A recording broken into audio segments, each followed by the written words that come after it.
ETF index mutual funds నేర్చుకుని stock మార్కెట్లో రాణించాలనుకుంటున్నారా? వెంటనే ఈ నెంబర్కి కాల్ చేయండి. నమస్కారం ప్రియ సుధీర్ గారు. నమస్తే. ఇవాళ ఒక్కొక్క న్యూస్ చూస్తూ ఉన్నాం మనం.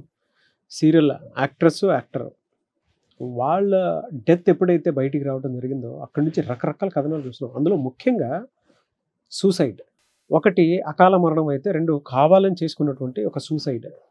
యాక్టర్ చందు అనే అతను. అసలు దీన్ని ఏ కోణం నుంచి చూడాలి? అంత ఈజీ అయిపోయిందా సూసైడ్? లేదంటే ఆ పెయిన్లో ఏం చేశారో, ఏ విధంగా మైండ్ సెట్ సరిగా లేక చేసుకున్నారో అనేటువంటి ఆలోచన కనుక ఒక్కొక్కరికి క్వశ్చన్ మార్క్లా పడినా కూడా, బట్ దీన్ని ఈ సూసైడ్ వల్ల జరిగినటువంటి నష్టం ఏ రకంగా మనం చూడాల్సినటువంటి అవసరం ఉందంటారు? ప్రతి సమాజంలో ప్రతి ఒక్కరూ తెలుసుకోవాలి. ఇది కరెక్ట్గా చెప్పాలంటే అమ్మా, ఎమోషనల్ డెసిషన్ మేకింగ్ అంటారు. ఎప్పుడు కూడా ఒక సందర్భం నేను చెప్తా. ఒకటి ఏదన్నా ఒక ఆనందకరమైన సంఘటన చూసామనుకోండి, ఒక మనిషి మనకు విపరీతంగా నచ్చేసేసాడు అనుకోండి, అతనితోటి ఇంకా మనం ఒక బంధం కొనసాగించాలనుకోండి, అతను ఏం అడిగినా సరే చేసేద్దాం అని చెప్పేసి ఆ నిమిషంలో చెప్తాం. పక్కకు వచ్చిన తర్వాత ఆ ఎమోషన్ తగ్గిన తర్వాత నాలుగు కరుచుకుంటాం. అరే ఏంటి ఈ పని చేస్తానని అన్నాను, అది అవసరమా? ఖచ్చితంగా మనల్ని మనం ఒక క్వశ్చన్ వేసుకుంటాం. నెంబర్ 1. రెండోది ఏంటి అని అంటే, ఒక ఉపన్యాసం విన్నప్పుడు, లేకపోతే ఒక సంస్థ గురించి మనకు తెలిసినప్పుడు, ఆ ఎమోషనల్ దీని మీద గబగబా మనం కొన్ని వాగ్దానాలు ఇచ్చేస్తాం. ఎందుకు? వాటిని ఏమంటారంటే థియేటర్ ఇన్స్పిరేషన్స్ అంటారు. అది ఇన్స్పిరేషన్. డెసిషన్ వేరు, ఇన్స్పిరేషన్ వేరు. ఓకే. ఆ థియేటర్ ఇన్స్పిరేషన్లు ఎలా ఉంటాయి అని అంటే, ఇప్పుడు ఒక సినిమా చూడంగానే, పేట్రియాటిక్ సినిమా చూడంగానే నేను కూడా అని వయసు అయిపోయింది అనుకో, నా కొడుకుల్ని నా కూతుర్ని ఇలాగే దేశాన్ని ఉద్ధరించడానికే పుట్టిస్తానన్నట్టుగా డెసిషన్ తీసుకుని బయటకు వచ్చిన తర్వాత కరెక్ట్గా ఇంటికి రాగానే మర్చిపోతాం మనం. That is called theatre inspiration. శ్మశాన వైరాగ్యం అంటారు. శ్మశాన వైరాగ్యం ఏంటంటే, మన వాళ్ళు చచ్చిపోయినప్పుడు శ్మశానానికి వెళ్ళి ఆ క్రతువులన్నీ చూసిన తర్వాత, జీవితం అంటే ఇంతే కదా, ఏముంది, ఎట్లా వచ్చాం, ఎట్లా పోయినాం, అయిపోయింది, ఇంకా దీనికోసం మనం కొట్లాడుకుంటున్నామా, దీనికోసం ఇది పాకులాడుతున్నామా, మనం ఏంటేంటో చేస్తున్నామా, ఉన్న 4 రోజులు ప్రశాంతంగా బతికితే పోలా అంటాం. అలాగే వచ్చేదారిలో మనకు నచ్చనాడు కనిపించాడంటే మొహం తిప్పుకుంటాం. ఇంటికి వచ్చిన తర్వాత మనకు నచ్చంది కంచంలో ఉంది అంటే 4 అరుపులు అరుస్తాం. అంటే వైరాగ్యం అక్కడి వరకే ఉంది. ఆ బౌండరీలు దాటొచ్చిన తర్వాత మన సహజ స్థితిలోకి మనం వచ్చేసాం. అలాగే మన జీవితంలో కొన్ని ఎమోషనల్ డెసిషన్స్ కూడా మన జీవితాన్ని ఛిద్రం చేసేస్తాయి. ఆ ఒక్క క్షణం, ఆ ఒక్క రోజు, ఆ ఒక్క నిమిషము, దాని నుంచి మనం బయటికి రాగలిగితే అద్భుతమైనటువంటి జీవితము మన కళ్ళ ముందు ఉంటుంది. ఎందుకనంటారేమో, ఆ క్షణాన్ని గనక దాటి మనం బయటికి వచ్చామంటే ఏ తప్పులు చేశామో వాటి జోలికి ఖచ్చితంగా పోము. ఏదైతే సరిదిద్దుకోలేనటువంటి తప్పులుగా మనం భావించామో వాటిని సరిదిద్దుకోవడానికి 1,000,000 మార్గాలు మనకు కనిపిస్తాయి. ప్రతిదీ పాజిటివ్ అనేదే కనిపిస్తుంది. ఇది చాలామంది మర్చిపోయేటటువంటి మాట. ఇక్కడ కొన్ని ఎమోషన్స్ ఏం చేస్తాయి అంటేనమ్మా, మనల్ని ఒంటరి వాళ్ళని చేసేస్తాయి. మనం ఒంటరివేమో అని ఫీల్ అవుతాం. ఒక్కసారి మనల్ని మనం తరిచి చూసుకుంటే, మన జీవితంలో ఎంతమందిని ఒంటరి వాళ్ళని చేసి వెళ్ళిపోతున్నాం. అవును. ఏమనుకుంటాం? మనం ఒంటరి అనుకొని సూసైడ్ చేసుకునేవాడు ఏమంటాడు? నేను ఒంటరి అనుకొని సూసైడ్ చేసుకుంటాడు. నువ్వు ఒంటరి అనుకొని నువ్వు వెళ్ళిపోయిన తర్వాత నిన్ను కన్న వాళ్ళు ఎక్కడికి పోవాలయ్యా, ఎక్కడికి పోవాలమ్మా? నువ్వు కట్టుకున్న వాళ్ళు ఎక్కడికి పోతుంది? ఆ తల్లి, నిన్ను నమ్ముకొని వచ్చినటువంటి ఆ బిడ్డ ఎక్కడికి పోతుంది?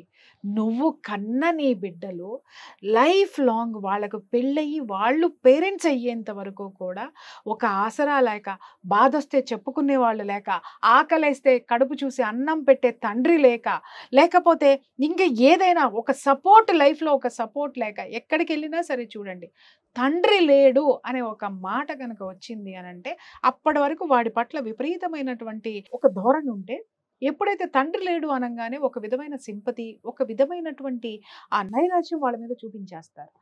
దాంతో ఈ పిల్లలు ఎలా తయారవుతారు అంటేనమ్మా, ఒక అపరాధ భావము అనే కంటే కూడా లోపల ఒక ఇన్ఫీరియారిటీ కాంప్లెక్స్ పేరుకొని పోతుంది. అంటే ఏంటి, మా నాన్న చనిపోతే మమ్మల్ని ఎవరు చూడరా. ఇంకొకటి, ఏ పిల్లలైనా, రిక్షా తొక్కుకునేవాడైనా, లేకపోతే ఆటో వాడైనా, లేకపోతే నీకంటే దీంట్లో ఉండేవాడైనా, వాళ్ళ పిల్లల మీదకి ప్రైమ్ మినిస్టర్ వచ్చినా గొడ్డలు పట్టుకుని వెళ్తాడు. భార్య మీదకి ఎవడొచ్చినా ఎంత చేతగానాడైనా సరే నరుకుతాననేసి ముందుకు దూకుతాడు. అలాగే ఒక తల్లి యొక్క స్థితి ఎలా ఉన్నా సరే బిడ్డ తను తల్లిలాగా మారి ఆ తల్లికి చాకరీలు సపర్యలు చేస్తూ ఉంటాడు.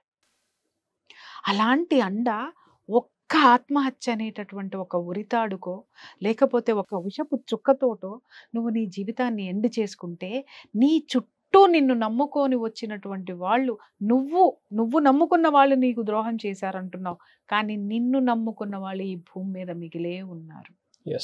వాళ్ళ పరిస్థితి ఏంటి ఎవ్వరూ ఆలోచించరు నాగరాజు. వాళ్ళు అనుకుంటారు నేను ఒంటరిగా మిగిలిపోయాను, నాకెవ్వరూ లేరు అనుకోని ఆ డెసిషన్ తీసుకుంటావు. కానీ నువ్వు ఎంతమందిని ఒంటరిగా ఈ ప్రపంచంలో మిగిల్చి వెళ్తున్నావో నీకు అర్థమైందా? ఒక్కసారి వెనక్కి తిరిగి చూడు, నువ్వు ఒంటరివి కావు, వీళ్ళందరూ నీ వాళ్ళు, నిన్ను కన్నవాళ్ళు, నువ్వు కట్టుకున్న వాళ్ళు, నువ్వు కన్నవాళ్ళు. ఈ ఇన్సిడెంట్లో అంటే ఈ పర్టికులర్ ఇన్సిడెంట్లో మనం ఎలా తీసుకోవాలండి దీన్ని? అతని సైకాలజీ ఒక ఉన్మాదతనంతో కేంద్రీకృతమై ఉంది. ఒక ఉన్మాదంలో ఉన్నాడు అతను. ప్రేమ అనేటటువంటి ఉన్మాదం, గ్రాటిట్యూడ్ అనేటటువంటి ఉన్మాదం. అది ఎప్పుడు కూడా మన స్థితిగతుల్ని మన పరిధులు దాటకూడదు. ఏది కూడా సర్టెన్ లిమిట్స్ ప్రతి ఒక్క ఎమోషన్కి పెట్టుకోవాలి. ఎమోషన్కి కూడా కొన్ని లిమిట్స్ ఉంటాయి. లిమిట్స్ దాటిపోయింది అని అంటే మన మనసే మన మాట వినదు అనేటటువంటిది మనం ఆల్రెడీ మాట్లాడుకున్నాం. ఇక్కడ ఏమైంది, అతను ఆలోచించాల్సినటువంటి విషయము, అతను విచక్షణారహితంగా తీసుకున్నటువంటి ఈ ఆలోచన ఎలాంటి దీనికి స్థితికి ఉంది అనంటే, సరే తప్పో ఒప్పో ఒక డెసిషన్ తీసుకున్నాడు, భార్య బిడ్డల నుంచి సపరేట్ అయ్యాడు, వచ్చేసాడు. ఆ ప్రేమావేశంలో అనుకో, గ్రాటిట్యూడ్ చూపించడం, కృతజ్ఞతా భావంతో అనుకో, ఆ అమ్మాయికి ఒక తోడుగా ఉండిపోవాలి జీవితాంతం. మరి ఆ అమ్మాయి ఏం చెప్పిందో మనకు తెలియదు. ఆ అమ్మాయితో ఉండిపోవాలి, ఆ అమ్మాయికి ఒక జీవితం ఇవ్వాలి అనుకొని నా ఘర్కా నా ఘాట్కా కింద తయారయ్యాడు ఆయన. ఇక్కడ ఏమైంది, భగవంతుడు ఏం చేశాడు, ఒక రాస్తా చూపించాడు ఆమె మరణంతో. అయ్యా మీ ఇద్దరికి మధ్య ఉన్న బాండింగ్ అయిపోయింది, ఇక నీవు వెనక్కి వెళ్ళిపో, నీ జీవితాన్ని నువ్వు కొనసాగించు. ఇక్కడ చాలా మంది మర్చిపోయేటటువంటి విషయం ఏంటంటే, ఏ మొహం పెట్టుకుని అక్కడికి వెళ్ళాలి అని ఇంకా ఆ యొక్క చిరుగుని ఇంకా పెద్దది చేసేసుకుంటారు, పెద్ద అగాధాన్ని క్రియేట్ చేసేసుకుంటారు. అర్థమైందా? కానీ వెనక్కి తిరిగి కనుక వీళ్ళు వెళితే వాళ్ళు జీవితంలో వదిలిపెట్టలేని, వీడదీయలేనటువంటి బంధం ఏర్పడి తీరుతుంది. ఎందుకని అంటారేమో, మళ్ళీ నా భర్త నా దగ్గరికి వచ్చాడు, ఎందుకంటే ఆ గ్యాప్ యువతలో ఉన్న భార్యకి కొన్ని బాధల్ని, కొంత ఒంటరితనాన్ని మిగిల్చి దాన్ని చూస్తుంది. బిడ్డలు కూడా మా నాన్న మా దగ్గరికి వచ్చేసాడు, ఆ తండ్రి లేనటువంటి ఆ గ్యాప్ ఏదైతే ఉంటుందో అది వాళ్ళకి తెలుసు కాబట్టి తండ్రిని విడిచిపెట్టేటటువంటి పరిస్థితి ఉండదు. తల్లిదండ్రులు కూడా నా కొడుకు తప్పు తెలుసుకొని, భగవంతుడు నా కొడుకును మళ్ళీ నాకు ఇచ్చాడు, ఈ వయసులో మళ్ళీ తిరిగి నాకు ఇచ్చాడు, ఇప్పుడు నా కొడుకుతోటి ఇంతకుముందు ఏమన్నా తప్పులు చేసి ఉన్నామేమో వాటన్నిటిని సరిదిద్దుకొని ఉందామని అందరూ కూడా సెల్ఫ్ రియలైజేషన్ తోటే ఆ బంధాన్ని అంటిపెట్టుకుని ఉండేటటువంటి పరిస్థితులు ఇక్కడ చాలా ఉన్నాయి నాగరాజు. ఆ పరిస్థితుల్ని ఏవి కూడా, నేనేమన్నాను ఇందాక, ఆ యొక్క ఆవేశం ఏదైతే ఉందో, ఆ తీసుకున్నటువంటి డెసిషన్ ఏదైతే ఉందో, ఆ ఎమోషన్కి సంబంధించినటువంటి పరిధులు దాటిపోయినటువంటి ఎమోషన్ ఏదైతే ఉందో, అది ఆలోచించడానికి విచక్షణారహితంగా ఆలోచించేటటువంటి విచక్షణని కోల్పోయింది అతని మైండ్. తను ఏమనుకున్నాడు, వెనక్కి వెళ్తే వీళ్ళేమనుకుంటారు, ఇంకొకటి ఇక్కడ ఉండాలంటే ఈమె లేదు, నేను వెనక్కిపోయానంటే ఏ ప్రపంచాన్నైతే ఎదిరించి నానా స్టోరీలు చెప్పి ఈ బంధంలో నేనున్నానో, వెనక్కి తిరిగి వెళ్తే ఈ ప్రపంచం నన్ను నవ్వుతుందేమో, ఒరే ఎక్కడికి వెళ్ళావురా, మళ్ళీ ఎక్కడికి వచ్చావురా అని. మరి ఇంకొక పాప దొరకదు నాకు అక్కడ ఉండిపోదామంటే, దొరుకుతుందో లేదో తెలియదు అంటే, ఇక్కడ మనం గమనించాల్సింది ఏంటంటే, తప్పు మీద తప్పు, తప్పు మీద తప్పు, తప్పు మీద తప్పు చేసుకుంటూ వెళ్ళి అతను వెనక్కి తిరిగి చూసుకునేసరికి ఇవన్నీ కూడా తప్పుల కింద కనిపించి హీస్ నో అదర్ గో. అర్థమైందా? అతనికి వేరే దారి లేదు, ఎంతమంది దారి లేదు అని అతను ఫీల్ అయ్యాడు. మీరు అలా మాట్లాడుతుంటే అసలు పిల్లలు ఏమైపోవాలి, తర్వాత చాలా పెద్ద లైఫ్ ఉంది, ఎంత అనాథ అయిపోయి. ఒక మాట చెప్తాను వినండి నాగరాజ్ గారు, చాలా మంది క్షణికావేశంతో తీసుకునేటటువంటి ఆత్మహత్య ఏదైతే ఉందో డెసిషన్, ఆ ఒక్క క్షణంతో వాళ్ళ ప్రాణం పోతుందండి. కానీ ఆ మరణం లేని లోటు ప్రతి క్షణము వాళ్ళు ఇక్కడ వదిలిపెట్టి వెళ్ళిన జీవుల మీద భయంకరమైనటువంటి ప్రభావం చూపిస్తుంది. అర్థమైందా? ఎలా ఉంటుందంటే తండ్రి లేని నాకు తెలుసు ఆ బాధ. ఎలా అంటే స్కూల్కి వెళ్తే తండ్రులందరూ తీసుకొచ్చి పిల్లల్ని డ్రాప్ చేస్తారు, తనకి తండ్రి ఉండడు, ఎవరూ రారండి. తండ్రి ఒక్కడు లేకపోతే ఈ ప్రపంచం మొత్తం దూరం అయిపోతుంది పిల్లలకి. మీకు ఆ సంగతి తెలుసో లేదు. ఎవరు జాలి చూపించరు, సరికదా అవకాశం తీసుకునే ప్రయత్నాలు చేస్తారు. వాళ్ళని వాళ్ళు ప్రతి క్షణం ఈ సమాజం నుంచి రక్షించుకునేటటువంటి ప్రయత్నంలో వాళ్ళు తిరిగి ఎలా మారతారు అనంటే ఏమి చేతగాని వాళ్ళలాగా అన్నా తయారవుతారు, లేదా సమాజంని ఎదురొడ్డి నిలిచేటటువంటి వీరుల కిందన్నా తయారవుతారు. కొంత ఉన్మాదం కూడా ఉంటుంది. అదే చెప్తున్నాను నేను. అది ఎటు డైవర్ట్ చేస్తుంది అనేది ఏమి చేతగానితనం అంటే అదేనండి. అది ఎలా ఉంటుందంటే ఈరోజు మీరు కొంతమందిని చూసుకోండి, కరెక్ట్గా నేను చాలా కౌన్సిలింగ్స్ ఇస్తాను కాబట్టి, గంజాయి తీసుకునేటటువంటి పిల్లల్ని తీసుకోండి. ఈరోజు టీనేజ్ పిల్లలు, మీకు తెలుసో లేదో 13 years నుంచి గంజాయి తాగుతున్నారు, 12 years నుంచి గంజాయి తాగుతున్నారు. ఇది ఎవ్వరికి తెలియని విషయం కాదు, ప్రతి ఒక్కళ్ళకి తెలుసు, కానీ ఎవ్వరూ పట్టించుకోనటువంటి విషయం. నాకు మాట్లాడి మాట్లాడి మాట్లాడి నిస్సత్తు వచ్చి ఆపేశాను. ఈ పిల్లలందరినీ మీరు ఒక్కసారి కూర్చోబెడదాం మనందరం, కావాలంటే నేను ఆ స్పాట్కి తీసుకెళ్ళి మిమ్మల్ని రీహాబిలిటేషన్ సెంటర్లో కూర్చోబెడతాను నేను. వీళ్ళు దేనికి ఆ అలవాట్లకు లోనవుతారో చెప్పమంటారా? తండ్రి నిర్లక్ష్యం. ఏ నిర్లక్ష్యము? తండ్రి తమ పట్ల చూపించే నిర్లక్ష్యం ఒకటి, రెండోది తండ్రి లేనటువంటి పిల్లలు ఈ సమాజం నుంచి వెలివేయబడతారు. తెలుసా మీకు ఆ సంగతి? కానీ వాళ్ళకి భయం కూడా ఉండదండి. దాని తర్వాత నా పిల్లల జీవితం ఏమైపోతుందో, ఆ నిమిషానికి వాళ్ళని వాళ్ళు సమర్థించుకునేటటువంటి పని, వాళ్ళు చేసినటువంటి తప్పు అంతటితోటి అంతమైపోవాలి అని చెప్పేసి వాళ్ళకి ఏ దారి వాళ్ళు చూసుకోక కనిపించక అని నేను మాట్లాడను. ఏ దారులు ఉన్నాయో ఆలోచించేటటువంటి శక్తి వాళ్ళకి లేదు. ఎందుకనంటారేమో, వాళ్ళు చూడండి సూసైడ్ చేసుకునే వాళ్ళ జీవితాల్లో కొన్ని డెసిషన్స్ అన్నీ కూడా ఎమోషనల్ దీంట్లోనే తీసుకొని ఉంటారు. ఇప్పుడు మనం మాట్లాడుకునేటటువంటి వ్యక్తి కూడా వాళ్ళిద్దరికి రిలేషన్షిప్ లోను అతను వయోభేదం లేకుండా ఆమెతోటి ఆ విధమైనటువంటి రిలేషన్షిప్ లో ఉండడము ఎమోషనల్ లో తీసుకున్నటువంటి డెసిషన్. తర్వాత భార్యని విపరీతంగా ఉన్మాదిలాగా చావగొట్టడం కూడా అతను ఆ ఎమోషనల్ గా అతనికి ఉన్నటువంటి ఆ ఇంబ్యాలెన్స్ నేచరే. ఇంకొకటి ఏంటంటే మీడియా అందరి ముందు మేమిద్దరం కలిసి ఉంటున్నామని నిస్సిగ్గుగా బేషరతుగా ఒప్పుకోవటం అనేది కూడా ఆ ఎమోషనల్ ఎక్సెస్ ఫీలింగ్స్ లో ఉండే. తర్వాత అతను చివరికి ఈ తప్పు మీద తప్పు ఆ ఎమోషనల్ ఇంబ్యాలెన్స్ లో చేసుకుంటూ చివరికి వచ్చేసరికి అవన్నీ ప్రెషర్ అనుకుంటే ఎలా అండి? అంటే సెల్ఫ్ సాటిస్ఫాక్షన్ కోసం చేసుకొని ఇంకొకళ్ళ జీవితంలో ఇప్పుడు పిల్లలకి ఏం మిగిలింది? ఒంటరితనం. వీళ్ళు మిగిల్చి వెళ్ళేది ఏంటి అంటే, మాట్లాడుతున్నప్పుడు నాకు పెద్ద సైకాలజీ కనిపిస్తుంది. అంటే ఏ రకంగా చూసుకున్నా వాళ్ళకి నచ్చింది వాళ్ళు చేసుకుంటూ వెళ్ళిపోతున్నారే కానీ నా చుట్టుపక్కల ఉన్నదానికి నేనేం చేస్తున్నాను వీళ్ళెవ్వరూ కూడా జీవితంలో గెలవాలి అనేటటువంటి ఆ ధైర్యం ఉన్నటువంటి వ్యక్తులైతే కాదండి. చాలా మంది మాట్లాడతారు చావటానికి చాలా ధైర్యం కావాలి అని. నేను ఒక్కటి చెప్తాను, చావడానికి ఒక డెసిషన్ చాలు, ఒక్క క్షణం చాలండి. కానీ బ్రతకడానికి కొన్ని కోట్ల క్షణాలు కావాలి నీకు, ఆ ధైర్యం కావాలి నీకు. ఇప్పుడు ఇవాళ ఈ సమాజంలో నాగరాజు నువ్వు బ్రతుకుతున్నావు, నేను బ్రతుకుతున్నావు, నిత్యం మనకి ఎన్ని సంఘర్షణలు ఎదురవుతున్నాయి, ఎన్ని ఛాలెంజెస్ ఎదురవుతున్నాయి. నువ్వు పనిచేసే చోటు కానీ, నేనుండే ఫీల్డ్లో కానీ నాకెంతమంది శత్రువులు ఉన్నారు, మీకెంతమంది వెనుపోటుదారులు మీ వెనుకున్నారు. నిత్యం మనం పోరాటం చేస్తానే ఉన్నాం. చేసిన తర్వాత ఎవడైనా మనకు బలమైన దెబ్బ కొట్టినప్పుడు ఈయన్ని ఎట్లా తొక్కి పైకి రావాలా, మనల్ని మనం ప్రూవ్ చేసుకోవాలా అని మరింత ఉత్సాహంతో, ఇంకా ధైర్యంతో, ఇంకా లోక జ్ఞానాన్ని తెలుసుకొని దాని నుంచి ఓవర్కమ్ అవ్వడానికి మనం ఎక్కడెక్కడ ఏ ఇన్స్పిరేషన్స్ ఉన్నాయో తీసుకుంటున్నాం, ఎక్కడ మనకి ఆ శక్తిని ఇచ్చేటటువంటి ఆ పాజిటివ్ థింగ్స్ ఏమున్నాయో మనం తీసుకుంటున్నాం, పోరాడుతున్నాం. కాంప్లిమెంట్స్ తీసుకుంటాం మనం, మనల్ని సెల్ఫ్ అప్రిసియేషన్ చేసిన వాళ్ళని. అంటే మీ వీడియోస్ బాగుంటాయంటే మనకి ఎన్ని బాధలు ఉన్నాయండి, ఆ ఒక్క అప్రిసియేషన్ మన జీవితం మార్చేస్తుంది. మెడిసిన్ అది, సంజీవని. ఇవాళ నిజంగా నేను చాలాసార్లు, ఎన్నోసార్లు నా వృత్తిలో కానివ్వండి, నా వ్యక్తిగత జీవితంలో కానివ్వండి, ఎన్నో క్షణాలు నేను చచ్చిపోవాల్సిన క్షణాలు, నన్ను నేను చంపేసుకోవాల్సినటువంటి క్షణాలు. చనిపోయే ప్రతిసారి మీకు ఒక విషయం తెలుసా, నా తండ్రి ఉరితాడుకి ఎలాడిందే నాకు గుర్తొస్తుంది. ఎందుకంటే మా ఫాదర్ ఒక చిన్న అవమానం జరిగింది అని చెప్పేసి అని హీ వాజ్ కమిటెడ్ సూసైడ్. నేను అప్పుడు 3.5 years నాకు ఏజ్. నాకు ఇప్పటికీ గుర్తు, ఆయన తాడుకి ఎలాడుతుంటే పోలీసులు తీశారు. నేనే వెళ్ళి చూసింది కిటికీలో నుంచి. ఇప్పటికీ నా మైండ్లో ఉంటుంది. చనిపోవాలనిపించిన ప్రతి క్షణం కూడా నేనేమనుకుంటానంటే, మా నాన్న చాలా చిన్నది బ్రతికే ఉన్నట్టయితే ఆయన ఆ కంపెనీని చాలా సక్సెస్ఫుల్గా నడిపిండి ఉండేవారు. ఎందుకంటే ఆయన వెల్ ఎడ్యుకేటెడ్ అండి, but he has no confidence.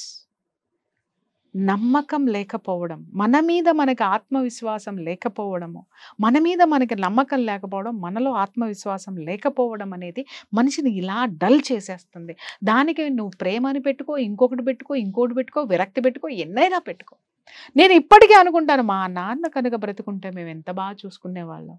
మా నాన్న బ్రతికున్నట్టయితే నేను ఇంకా ఎన్ని ఎత్తులు ఎక్కి ఉండేదాన్ని. నా తండ్రే ఉన్నట్టయితే నా జీవితంలో నన్ను బాధ పెట్టిన లంబడి కొడుకుని చొక్కా పట్టుకొని చావగొట్టి చెవులు మూసేవాడు కదా. ఇప్పుడు నేను లేకపోతే నా కూతురికి ఎవరుంటారు? నేను ఉండాలి. అలాగే నన్ను నమ్ముకుని వచ్చే ఎంతో మంది ఆడపిల్లలకి ఎవరున్నారు? నేనున్నా. నేను అందుకే ఉన్నా. ఇవన్నీ ఏవైతే వచ్చినాయో ఇట్స్ ఎ ఛాలెంజ్ నా జీవితంలో. చూసుకుందాం వాళ్ళు. నేను ఆ తత్వం ఏదైతే ఉంటుందో నన్ను ఒక భయంకరమైనటువంటి దీని కింద మార్చేసింది అనమాట. దానికి మూర్ఖత్వం అని పేరు పెట్టుకోండి, లేకపోతే ర్యాష్నెస్ అని పేరు పెట్టుకోండి, హెడ్ స్ట్రాంగ్ అని పేరు పెట్టుకోండి, ఏదైనా పేరు పెట్టుకోండి. కానీ ఈరోజు ఒక ప్రియా చౌదరి ఒక వ్యవస్థని నెలకొల్పింది. ఏది? ఒక్క ఆలోచన నుంచి బయటపడి, ఎన్నోసార్లు వచ్చిన ఆలోచన నుంచి బయటపడిన ప్రతిసారి నాకు పునర్జన్మే నాగరాజు. ఆ ఆలోచనని మానుకొని వచ్చిన ప్రతిసారి విశ్వం నాకు ఒక కొత్త జీవితాన్ని ఇస్తూ వచ్చింది. దాన్ని నేను ఎంజాయ్ చేస్తున్నాను. నాకు అనిపిస్తుంది, మా నాన్న కూడా ఆ రోజు బయటకు వచ్చేసి ఉంటే ఎంత అద్భుతమైన జీవితం మా నాన్నకి ఈ భగవంతుడు ఇచ్చిండుండేవాడు, ఈ విశ్వం ఇచ్చేది. అప్పటి నుంచి నేను ఎంతో మందికి నా దగ్గరకు వచ్చే వాళ్ళకి చెప్తాను, ఒక్క నిమిషం ఆగండమ్మా, ఒక్క క్షణం ఆగండి, మీకోసం ఎంత అద్భుతమైన జీవితం వెయిట్ చేస్తుందో చూడండి. ఇలా ఆపిన జీవితాలు నా లైఫ్లో కొన్ని వందలు ఉన్నాయి. సూసైడ్ చేసుకుంటా ఆ స్థితిలో ఉన్నారని నా దగ్గర పరిగెట్టుకొచ్చే వాళ్ళు ఉన్నారు. ఆ సిచ్యుయేషన్లో ఫోన్ చేసి, అక్క నాకు ఇంకా బ్రతకాలని లేదు, ఇది ఒక్క నిమిషం ఆగు, ఇన్ని రోజులాగు, ఇంతకాలం ఆగు, ఒక్క క్షణం ఆగు, నీ కోసం చూడు జీవితం ఎలా ఉందో అంటే ఈరోజు నిజంగా వాళ్ళందరూ కూడా అద్భుతమైనటువంటి జీవితాన్ని లీడ్ చేసి ఇవాళ వాళ్ళ మీద వాళ్ళే జోకులు వేసుకుంటారు. అరే ఆ రోజేంటో పిచ్చితనంగా ఆలోచించాను, చాలా దీనితనంగా ఆలోచించాను, అదే నేను కోల్పోయి ఉంటున్నట్టయితే ఇవాళ నాకు ఇంత గొప్ప జీవితం ఎక్కడుండేది? ఇది నా జీవితం, నేనే దీన్ని సాధించా. ఆ ఇన్స్పిరేషన్ అనేది ఎవరికి వాళ్ళు తీసుకోవాలి నాగరాజు. ఎవరో ఎప్పుడో ఒకళ్ళు రారు. సింపుల్ నాగరాజు, నేను ఒకటే చెప్తా, ఈ ప్రపంచంలో నేను ఒంటరిగా మిగిలిపోయాను, నాకెవరూ లేరు అనో, లేకపోతే నేను చేసినటువంటి తప్పులకి ఏ విధమైనటువంటి జీవితం లేదనుకునో నువ్వు నీ జీవితాన్ని క్లోజ్ చేసుకోవాలని వెళ్ళే ముందు ఒక్క నిమిషం ఆగు, ఒక్క క్షణం ఆగి వెనక్కి తిరిగి చూడు. జీవితంలో ఒక బాధ్యత తీసుకున్నటువంటి నువ్వు జీవితాన్ని నడపవలసినటువంటి నీకే దిక్కు లేదు అంటే నిన్ను నమ్ముకొని వచ్చినటువంటి నీ కుటుంబానికి ఎవడు దిక్కు? ఈ రోజు వరకు కూడా 7 సంవత్సరాలైనా 10 సంవత్సరాలైనా ఈ పిల్లోడు వెళ్ళిపోయిన తర్వాత కూడా ఆ కుటుంబం ఎందుకు బతుకుందో చెప్పమంటావా? 7 సంవత్సరాలు ఇతను ఆ కుటుంబాన్ని వదిలి వెళ్ళినా కూడా ఇవాళ ముక్త కంఠంతో వాళ్ళందరూ మాట్లాడేది ఒకటైతే, ఏ రోజుకైనా మా దగ్గరికి తిరిగి వస్తాడేమో. మనిషివి నువ్వు కనపడితే చాలు, ఎంత బలం ఉంది నీ కుటుంబంలో. అదే నువ్వు వెనక్కి తిరిగి వస్తే ఇంకే ఎంత బలం ఉంటుంది నీ కుటుంబంలో, నీలో. జీవితంలో మనం ఏదైనా పుస్తకం చదివేటప్పుడు ఒక మాట చదివితేనే మనకు 1000 ఏనుగుల బలం వస్తుంది. అలాంటిది మన అనుకునే మనిషి మన దగ్గర లేకపోయినా ఎక్కడో ఉన్నాడు అనేటువంటి ధైర్యం కొండంత ఇస్తుంది. ఎగ్జాక్ట్లీ. డైరెక్ట్గా ఇక్కడికి వచ్చి నువ్వు హెల్ప్ చేయాలనే మనం ఏం ఎక్స్పెక్ట్ చెయ్యం. సూసైడ్ చేసుకున్న ప్రతి ఒక్కరికి నిజంగా ఇవాళ మీ అవసరం అయితే చాలా ఉందండి. ఒకవేళ మీరు వీడియో చూసిన తర్వాత వెంటనే కాంటాక్ట్ అవ్వండి. మీకు అలాంటి థాట్స్ కనుక వస్తే ప్రియా చౌదరి గారితో మాట్లాడండి. Will come to know what is life అనేది. ఒకటే చెప్తానండి, అంటే పాజ్ చేసి చూస్తే నువ్వే ఈ పరిస్థితిలో ఉన్నావు అనుకున్నప్పుడు, మామూలుగా ఈ పరిస్థితిలో నువ్వే ఉన్నావు అనుకున్నప్పుడు, అంటే నువ్వే చేతగాని స్థితిలో నీ మైండ్ సెట్ వెళ్ళిపోయిన తర్వాత మీ పిల్లలకి మెచ్యూరిటీ లేదు పాపం. ఆ పసికందులకి ఏం తెలుసు ఈ ప్రపంచం? నువ్వు జన్మనిచ్చినటువంటి నీ పసికందులకి అరే నువ్వు వెనక్కి వచ్చావంటే 1000 ఏనుగుల బలము. ఖచ్చితంగా నీ కోసం ఈ విశ్వం ఒక జీవితాన్ని, ఒక అద్భుతమైన జీవితాన్ని నీ కోసం ఉంచింది. దాని టేస్ట్ చూడండి.